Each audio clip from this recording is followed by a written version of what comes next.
Right, this is HB Lead Pencil, father and family man and an upstanding member of the sharpening community. Lives for sharpening. If you took sharpening away from him, he'd be lost, walking around going, well, what the fuck am I going to do now, for Christ's sake? It'd be very sad indeed. This is Betty, his wife. They've been married for 14 years. They've had their ups and downs and they've seen a lot of sharpened lead go under the bridge, but Betty's a good old stick and a real handle turner. These are the kids, Trevor, Julianne, Barry and Charlotte. Barry here's in a shitty mood because his parents won't let him live on the roof. Trevor's dirty because he didn't get a machine gun for his birthday.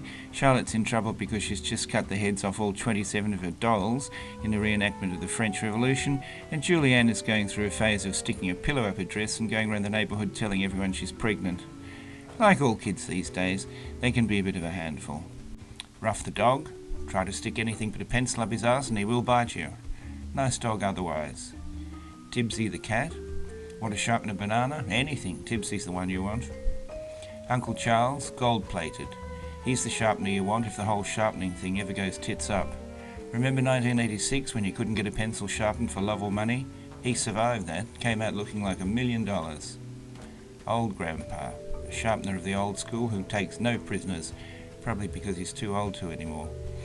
As HB says, they don't make them like that anymore, and thank Christ for that. Nicolae Skomacetsi came over from Romania during the beetroot famine of 76 and stayed on. Eats with a knife. The best thing you can say about old Nicolae is he's rustic. The blades, we've got Tom, Jennifer and Tom's daft cousin Rodney.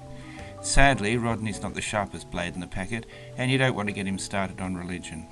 According to Rodney, the most disappointing thing about Jesus was he couldn't fly. Rodney likes to point out that he couldn't even run really fast.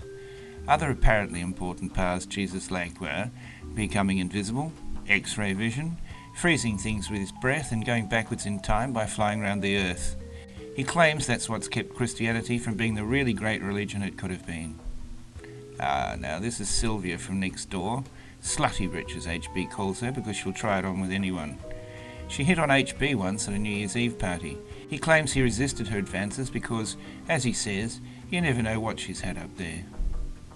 This is Sylvia's cat, pencil up its arse, say no more. Nobby Bobsworth, so named because of the unusual knob on the end of his sharpening area. Touchy subject for Nobby, best not mention it, he can go off. Now this is Electric Charlie, plug him in and off he goes. Life of the party, pretends to go a bit quiet if there's not a PowerPoint somewhere around. This is Six Holes Jim. He lives in the street in the box he came in. He had a successful business in recycled pencil shavings, but lost everything in the big sharpener collapse in '86. Here's Grinder, a local heavy with interests in illegal gambling and debt recovery. Grinder once ate an entire family of orphans. Says a lot about Grinder. Here's Flash Bob, Flash Ray and Flash Eddie, three of Grinder's boys. Very flash, but not much going on up top, if you know what I mean. Here's another bunch of Grinder's boys, a rough lot. Cross them and they'll sharpen you to the nub and throw away the shavings. Dogman, Three-Fingered Schultz, Doggy Wasteland, Kirk the Spade, and a couple of others. Squinty Malloy, lost a couple of holes during his career, hence the name. If there's a fight going on someplace, it's odds on Squinty will be there. Well, that's pretty much for HB Lead Pencil and his family, friends and acquaintances. Hopefully we'll see you again next time on another episode of Pencil Sharpeners I Have Known. So for me, it's bye for now.